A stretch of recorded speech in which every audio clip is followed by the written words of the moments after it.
morning, welcome to this week's Dog on the Plot, and it is another cold and frosty morning, and it's not going to get much warmer today. I checked the greenhouse first thing and it was minus 2.9 overnight, so I'm not sure my greenhouse is protecting much. My aunt that just came around though and gave me a massive roll of bubble wrap, so potentially might be able to bubble wrap a bit more of the greenhouse, or at least like section off a piece of the greenhouse.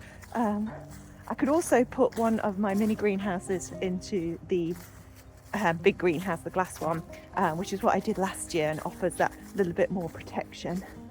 But I mean, it's cold but it's glorious. It's one of those really beautiful wintry mornings, but it's not winter yet, is it? Isn't it still autumn? I'm still doing my autumn foraging because here's some rose hips, and I haven't even collected any rose hips yet, although I do still have some left in the freezer from last year. I collect rose hips and hawthorn and rowan, and with the elderberries that I've already collected, and I make a hedgerow syrup, which is meant to be good at fighting off colds and flus and things, but I've still got a batch. I make a big batch and then I freeze it in bottles and just take them out when I need them. But what I did think we could do first thing on this week's video is make the medlar syrup. So I picked the medlars last week and they've been bletting on the windowsill, but they were pretty much ready anyway. So I think rather than wait, just get on with it and make the syrup. So my gimbal has arrived. So we can test out the gimbal in the kitchen, and also hope that this nice morning light might mean I get better footage in the kitchen. Wouldn't it be lovely to have one of those test kitchens, like a filming kitchen? Or wouldn't it be lovely to have Nigella's kitchen? But I don't. I have a regular kitchen, but I'll do my best to try and make it look a little bit more visually pleasing than it did last week. So that's my morning plan. But I am hopeful that this week the back is going to ease off, and by the weekend we'll be in the garden and on the plot. But for this week, let's start in the kitchen.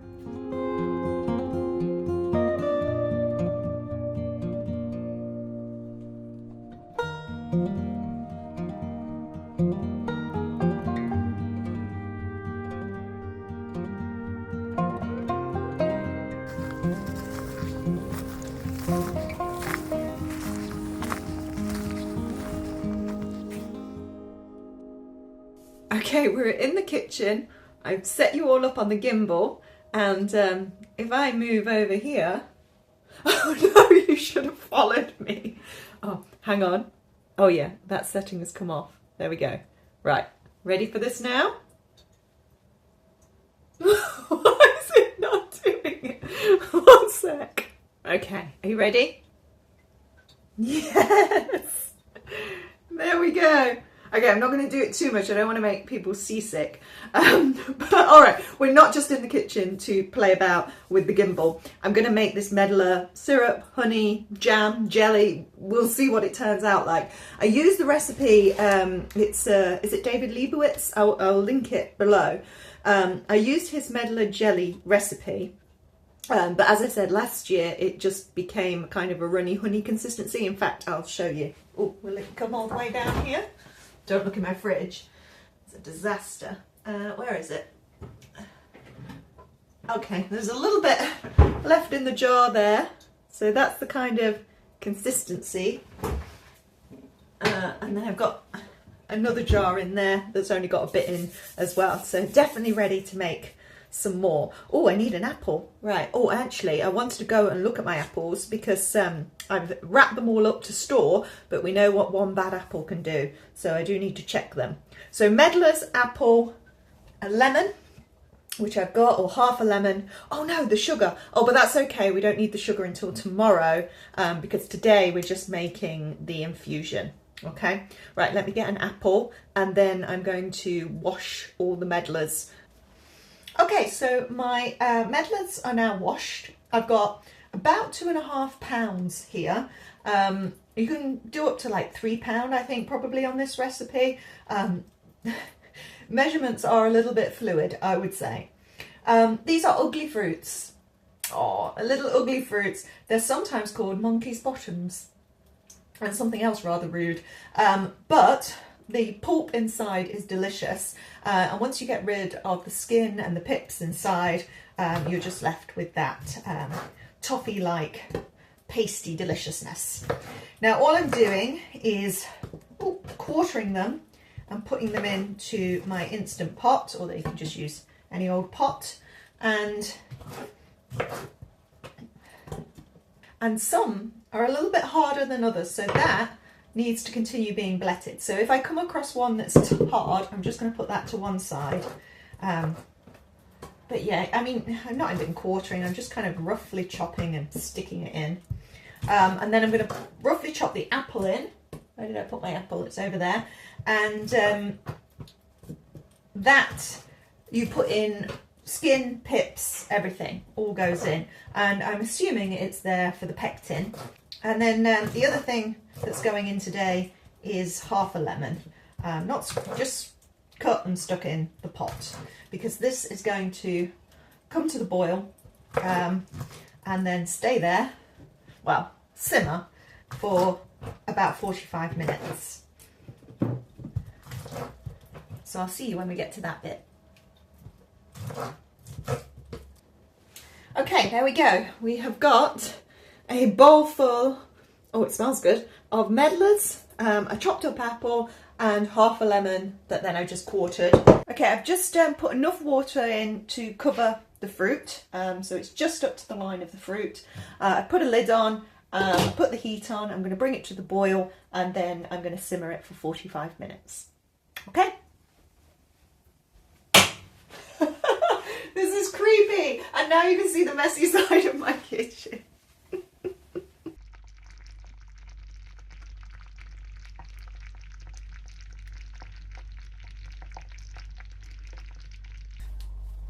Okay, welcome back. The Instant Pot's beeped. I must have missed it, but it's finished. It's been brought to the boil, simmered for 45 minutes, and this is what it looks like now. There we go. So it's pretty thick, and you've got all the pulp in there, obviously. But this now needs straining. So my little straining setup looks like this. I'll take it apart so that you can see it. So I've got one big pan, and then I've got a pan from a steamer basket, and it's got little handles so it fits very neatly onto the top of that pan. And then I've got two muslin cloths. Just pop those in. I'm going to double layer it, and then I'm going to pour in the pulp.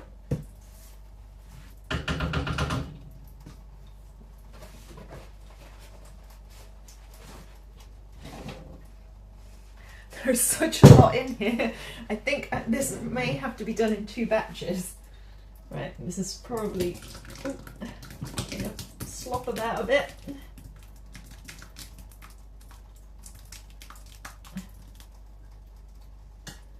Right, that's all I can fit for now.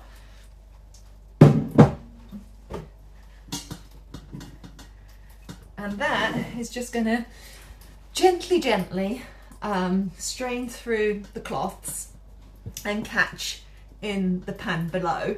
I'll just pop I'll use that lid, just pop that on top, and yeah, it's going to do that all night long. In the morning, we should just have pulp in the cloth and then a clear liquid underneath, which we will then use to make the syrup. What about the other half though? I might have to do a similar setup again. Let's find some more cloths. But you can leave me to it, and we'll catch up again in the morning.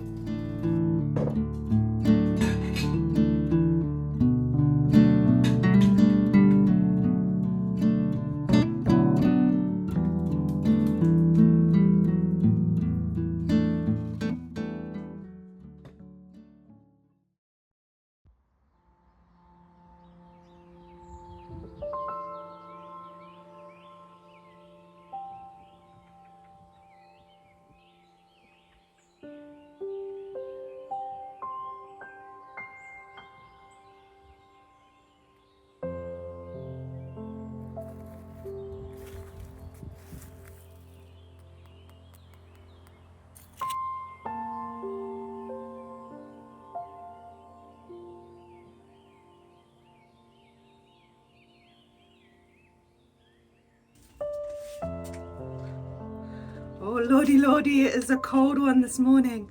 My goodness. So minus 3.8 last night in the greenhouse. Who knows what it was like outside, but yeah. It's lovely though. My colleague Helen was just saying this morning that she feels inexplicably happy, and I don't know, there's something about these kind of crisp, clean, clear mornings. Yesterday I was sort of verging on, no, it's not quite winter yet, but actually it's winter tomorrow, isn't it? Tomorrow is the 1st of December, and that's the meteorological start of winter. So, and I mean, it feels massively wintry today. I've got my porridge. That's the way to keep warm in the greenhouse. Bring your porridge with you. I've no reason to be in this greenhouse, really. I just thought, being that I'd wandered around the garden filming the frost, I would come in here and say a couple of words. But actually, it's ridiculous. Why am I in the greenhouse? Let's go in the house. I nipped to the shop this morning and got sugar so we can finish off the medlar jelly jam, honey, whatever it's going to be, in a moment when I finish my porridge. But I do have something else to show you that I may also have bought. Not at the corner shop this morning. Here we go. Hey Dory. Somebody's excited about the frost. Yeah, we're not showing you though. No, the thing I want to show you, and excuse my incredibly messy lean-to, and it's not the bubble wrap, I got a Christmas tree. So this is a passia. It's kind of got a bluey foliage, which is what I wanted. I wanted one of those like blue, what are they called? Blue fir. That would be obvious. So it's not one of those, but it has got quite a good colour, I think. But yeah, it was a bargain. And as should have become abundantly clear on my channel by now, I cannot resist a bargain. I wanted a real Christmas tree last year. For the last few years, I've had this artificial one that's super, super skinny because it was originally for a flat. And so it looks a bit daft, almost comical. And it was almost getting me down to think that that was the Christmas tree I was going to be putting up this year. But yeah, last year I went searching for one, but they're so expensive. And my idea was that actually I'll wait till after Christmas, have another year of my skinny tree, wait till after Christmas and get one in the sales, and then plant it and grow it on for this year, which was a lovely idea. Only they never really went down in price. They were still incredibly expensive. So this one I picked up from the company shop, and it was only £13. And I thought, for £13, I'll give it a go. I've had it in water. It was incredibly dry. So my idea is to actually repot it before I bring it into the house. So find a nice bucket to put it in. And then I'm going to put it in the corner of the living room that's away from the radiator. Try and keep it alive over the season, and then plant it out in the garden. Or maybe even I could get away with it on the allotment, but being that I'm just storing the plant until I dig it up again for the following year, which is my plan. If anyone does this, has a real tree that they plant out, bring in, plant out again, let me know. Does it work? Is it a good idea? Right, I forgot I said I was going indoors. I seem to be acclimatising, I think, to the temperature. It has got up to 1.8 in the greenhouse now. Balmy, positively balmy. Right, okay, syrup and then walk the dog.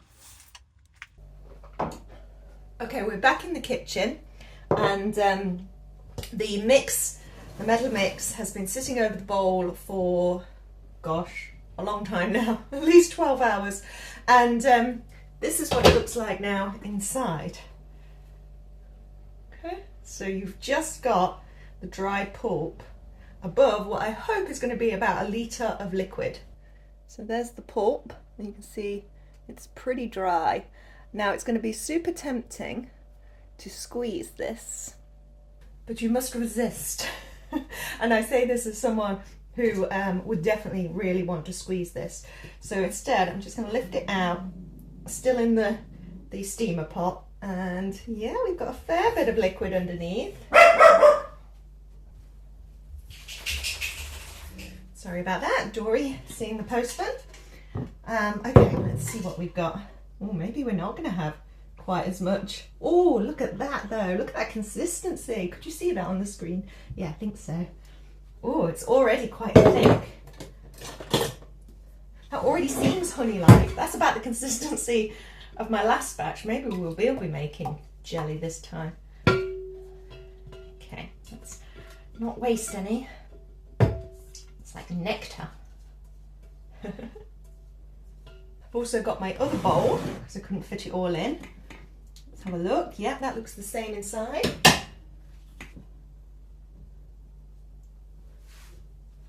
And a little bit more. Oh, exactly.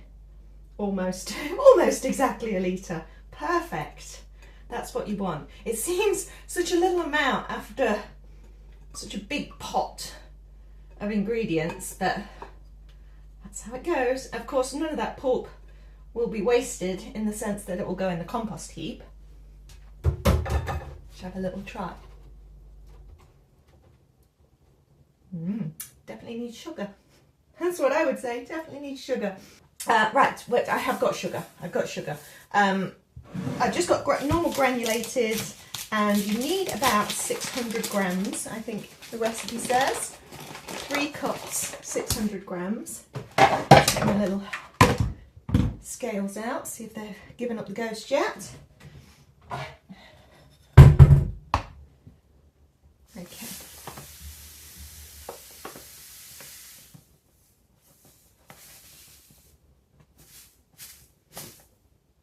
That's 450, so I need another 150, don't forget. And then I'm going to pour all of this back into my big pot. Okay, so this is the 450 and the 150, so 600 total. And give that a little stir through. Put some heat on.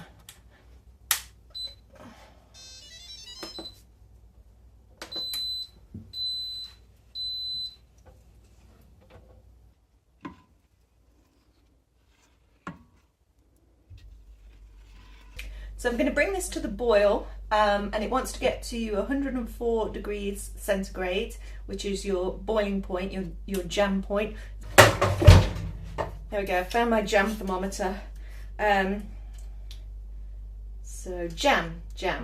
So yeah, 220 degrees Fahrenheit, 104 degrees Celsius is what you're aiming for.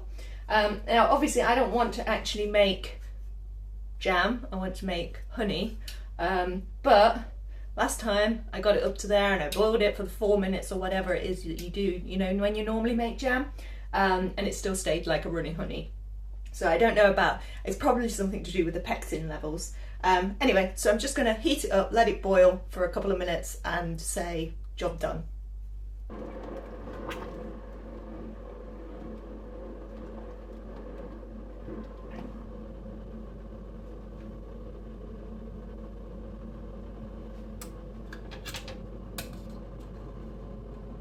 Well, I just wait for my jars to finish sterilising. Oh my god, the weight of that. But I just put the pulp into a bowl to take down to the compost heap. Give those a good wash.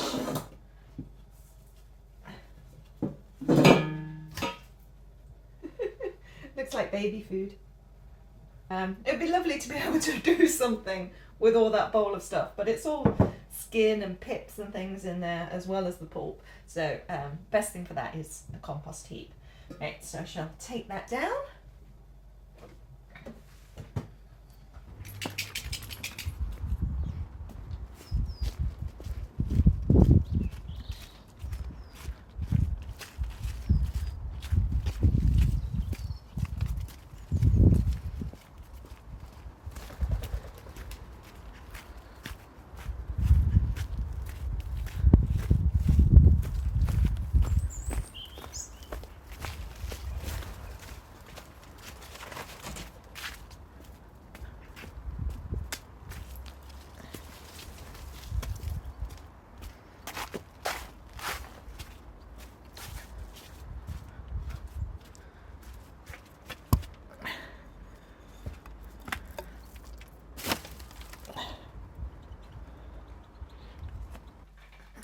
the other thing I can quickly show you is my kraut, and the reason being, can you just see the liquid there? There we go. That's what I was talking about last week, that you will get spillage, so to put your krauts in a dish and do a little burp. Actually, oh, there we go. Oh, it spills over. That's a tester. Oh, the smell. I mean, to some people that is going to be incredibly pleasant, I'm sure, but you know, kraut, really good for you, but not great smelling. So there's my jars burp for the day. Okay, so I've been sterilising the jars. I just did like I did for the kraut last week, which was to clean the jars and then just put a tiny bit of water in the base of each and microwave them on full power for like 5 minutes. For the kraut, I just let them air dry and then put the kraut in because everything was just cold. But because the honey is hot, you don't want to put that into a cold jar, obviously. Plus this is like extra sterilisation because this needs to be shelf stable, whereas the kraut is going to live in the fridge once it's fermented. So they have, once they've had their microwave, they've gone in the oven to dry out and get hot, and now they're ready for the honey. Okay, here are my hot jars. Turn off the oven. Okay, so I don't think I need a funnel because it's very runny. So I'm just going to go ahead and pour in.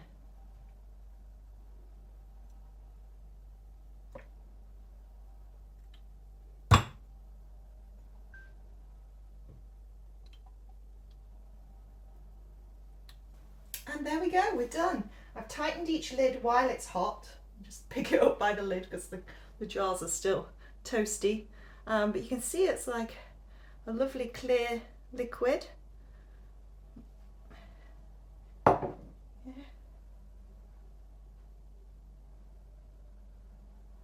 So I'm going to leave those to cool now, and when they're fully cool, we'll check the consistency and yeah, see if we've got runny honey, jam, jelly, whatever it might be. But I'm glad that's been done, and so that made five good sized jars.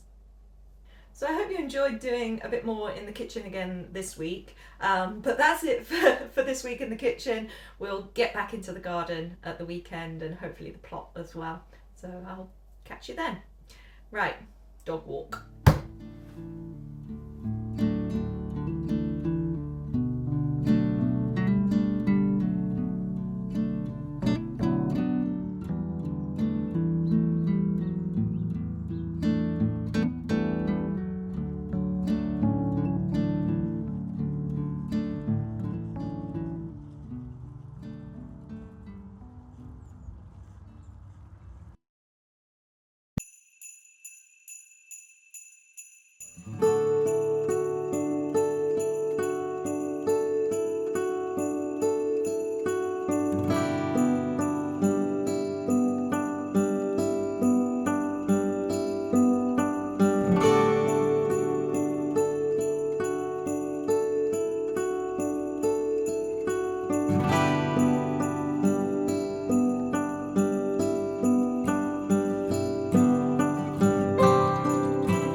It's a foggy morning, not quite as frosty as it has been. It's Saturday, and yeah, I'm at the garden centre. So I'm here with my cousin's family, and they're picking out their Christmas tree. They're getting a cut one, so they're just choosing the right shape. But I'm having a look at the pot-grown ones here, and yeah, it just shows how much of a bargain my company shop one was. So this is the one I just bought. You see it's got the slightly bluey foliage. That was what it was, Omarica. £60. This is the one that I wanted last year, the blue fir. And it's £50. Yes, it's sharp.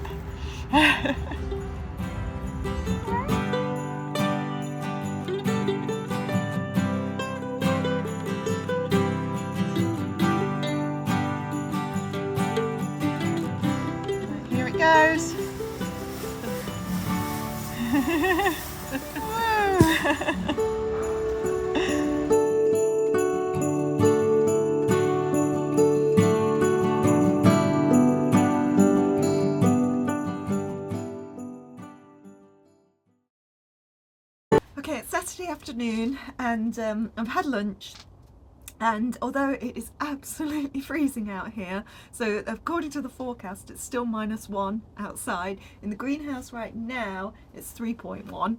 Oh dear. But we've had this like freezing fog today, and it's just hanging in the sky and keeping everything so chill.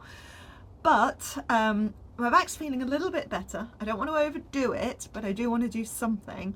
And I thought I might just come out here, put some of the warm gloves on. Oh, there's my warm gloves. And clear away some stuff. We'll do the glove check. Clear away some stuff. So the dahlia foliage, the ochre foliage, the begonias in here, the canna, these are all drooping and yeah, have all sort of died off. So, oh, there is something in here actually. What's in there? Oh, just grit, I think, just grit. So I asked Dory if she wanted to come out, and she gave me a look. So she's in a basket inside, staying warm. I'm layered up, and yeah, let's just give it a go and see what happens. Okay.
I've cleared all the nasturtiums, the salvias and the dahlias. You saw me putting the little pots over where I'd taken the dahlias out. That's just so that I know where the tubers are for when I lift them, which I guess I should do at some point. I just want to clear now the ochre foliage, which I also don't want to forget where it is. But I mean, the ground is still pretty frozen, so I don't necessarily want to be going in there digging up the tubers, although I can see a few just on the top. I think I just want to leave it a couple more days, because on the Real Seeds website they advise letting the foliage die off from the frost, which it has, and then waiting at least 1 week, maybe even 2, because that, they say, is when the tubers will put on the majority of their growth. What I was wondering if I should have done, because has it been 5 days that we've had this cold snap now?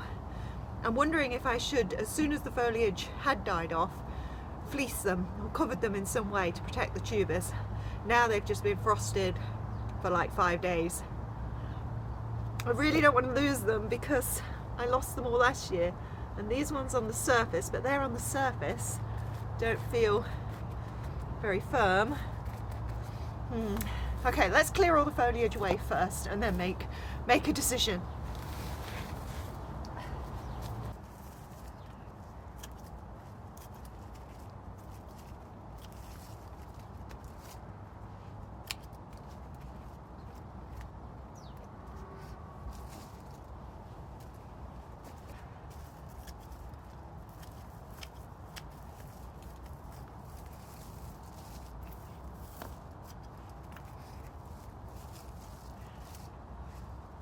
Okay, I filled 2 buckets full of dead foliage, and I've just found one tiny ochre on near the surface, and it is firm. You know, you can eat these raw. Oh, something has already been eating it raw. Perhaps we won't try that one. I think what I'm going to do is I'm just going to get some of the spent compost from the back of the garden and pile it on to keep it mulched while this cold snap endures, and then we can dig them up when the ground is soft again. I don't want to damage the tubers trying to dig up through frozen soil if they haven't already been damaged beyond repair. Keep your fingers crossed for me. That's next week's job. Let's harvest the ochre.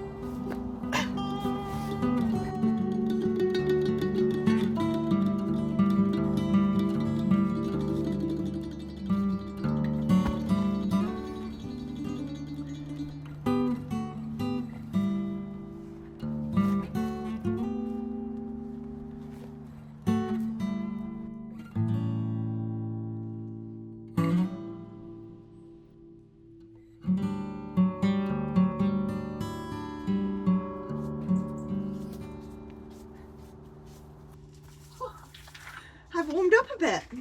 I didn't think I would. I felt really cold when I first went out there, but once you get moving, and they were heavy. That's a note to self about nasturtiums. Probably best to clear them before the frost gets them, because they get super heavy when they go all floppy and translucent like they do. But that's good. I feel good about that. Wow, it's dropped a whole degree in this greenhouse since I've had the door open. And I did shut it behind me. I opened it again to get some bits. That's interesting. Yes, the greenhouse does work if you keep the door closed. My makeshift door anyway. So it's 2 degrees in here now.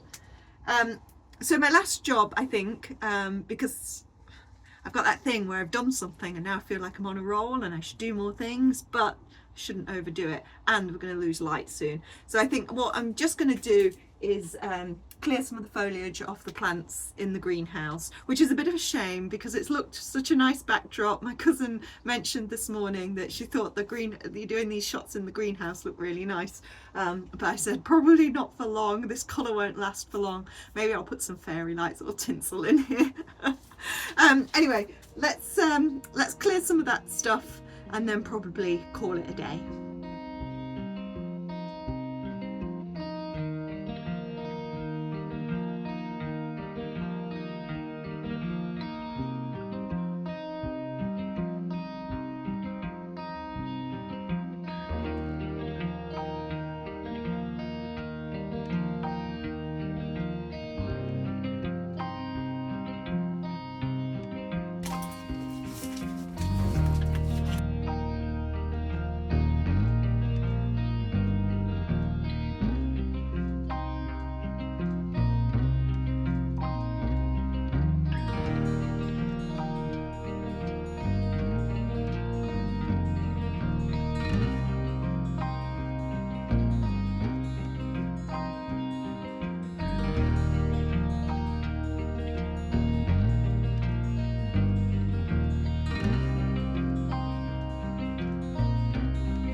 woke up to snow this morning.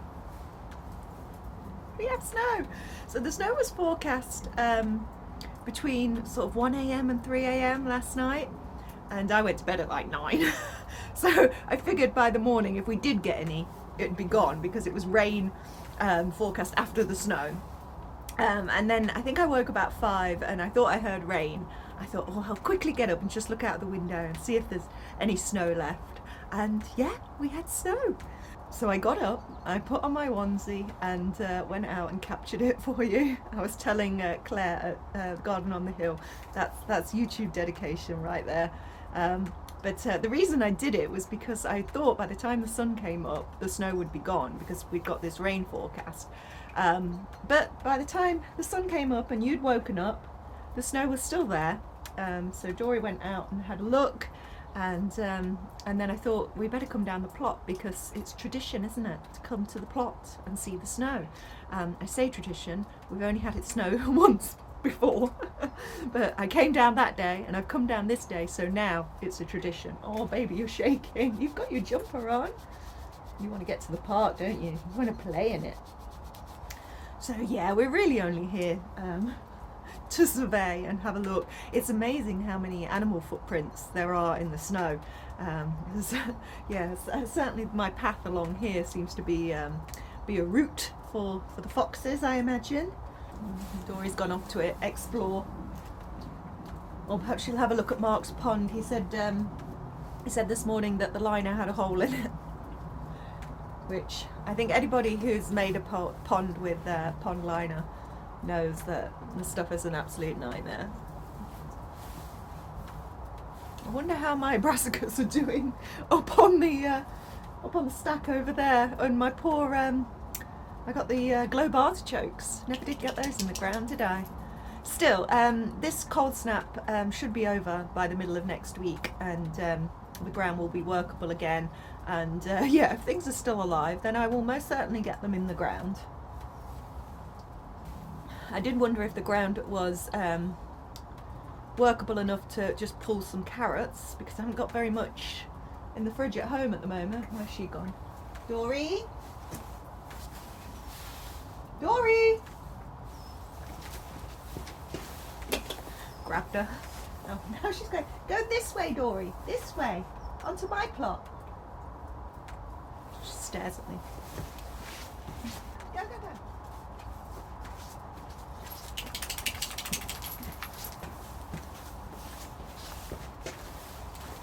Get there in the end.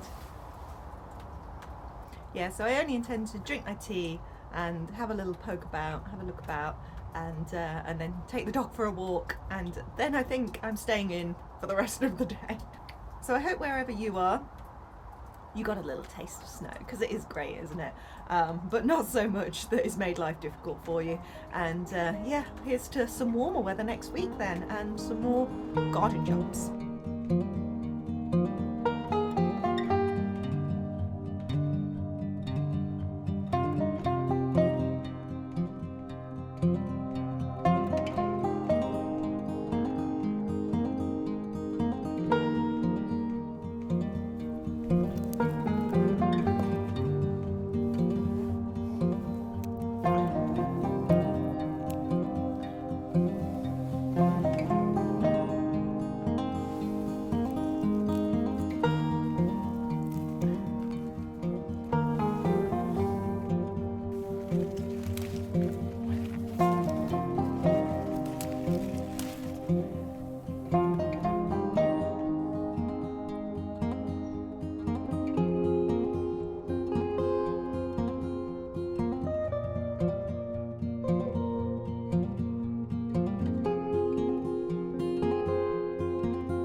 we go.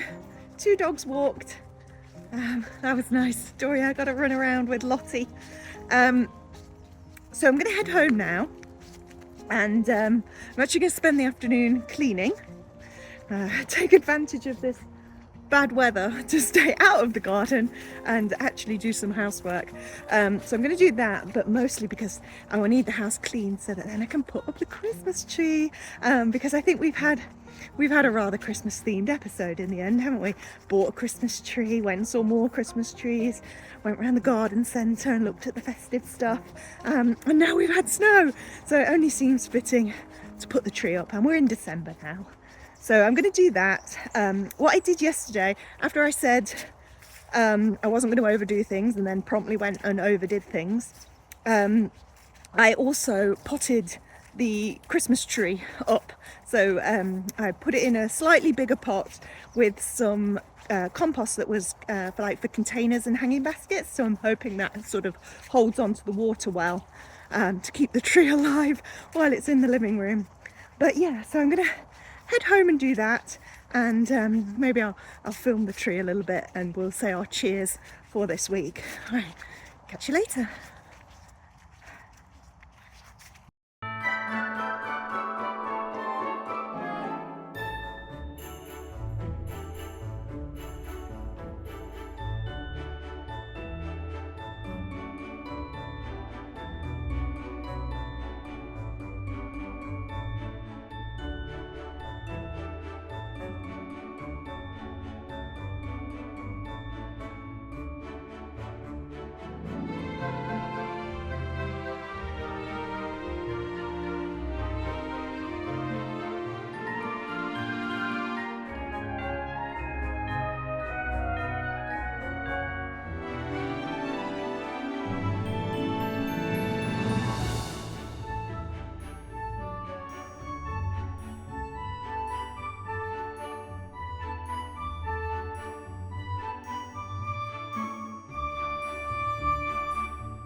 Well, the tree is up. Merry Christmas. This is the start of the festive season, the start of, I guess, our Christmas series as we continue through December. I did have a slight false start with the tree in that I had forgotten that I used the Christmas tree lights to feed around the tops of my cupboards in the kitchen last year in an attempt to make my kitchen more Nigella-like. So I didn't actually have any lights for the tree, but I managed to scrounge around and find these copper LED ones, which actually are better for this tree because it's smaller, although wider than my artificial tree. But yeah, I'm pretty pleased with that. I think I managed to get all my favourite ornaments on. I did tell you that there was a bit of a dog theme. There's plenty of miniature schnauzers on the tree. Oh, and this one, which you may have caught in the corner of the screen, he dances and sings. So yes, thank you for joining me this week. We've had quite a variety of content, I guess. I'm quite pleased with this week's episode. I hope you enjoy it. Coming up, so Danny from the Grapevine Garden has very kindly invited me onto his channel for one of his lives. So his lives have started up again, and they're on Thursday evenings at 7 p.m. It's not this week I'm on, it's next, but do check it out if you don't already. And when I'm on, do come along and support me. When he texted, I said I thought it was terrifying but brilliant to be asked. So I think as we get towards the date, it'll feel more terrifying, but I hope that when I'm actually on there, it will feel brilliant. I'm sure it will. He's a very kind soul, and I'm sure will make me feel very welcome. But yeah, come along to the live. So not this Thursday, but next. So let me know in the comments if you've put your tree up, if you're a live tree person or or an artificial. And if you do the thing of digging it up and bringing it in and potting it out each year, let me know if it works. Anything else that, I wanted to say, the medlar honey is runny honey. So it looks like it's the same consistency as the one that I made last year, so I am happy with that. While we were on the dog walk earlier with Lottie, I got my cousin and her husband to try the medlars in the community orchard, and Sam, who you saw earlier throwing the stick for Dory, he said it tasted like mashed banana but with a hint of apple. So there you go. Perhaps it's not quite as toffee-like as I've been selling it. My cousin wasn't the enabler. She wasn't so impressed, and the kids would not try it whatsoever. I think that's about it. Last thing to say probably is all the snow is gone. All the snow is gone. So that's it. Snow is over for now. It was nice to go down to the plot and see it. And actually, I've just reminded myself I need to wash all that veg. I'll probably make some dinner now that I've done the tree. So yeah, all this mess I've made, I think I'll just shove into the corner, pour myself a bit more wine, make dinner, and put a Christmas movie on, I guess. Okay, I will catch you next week. Have a good one.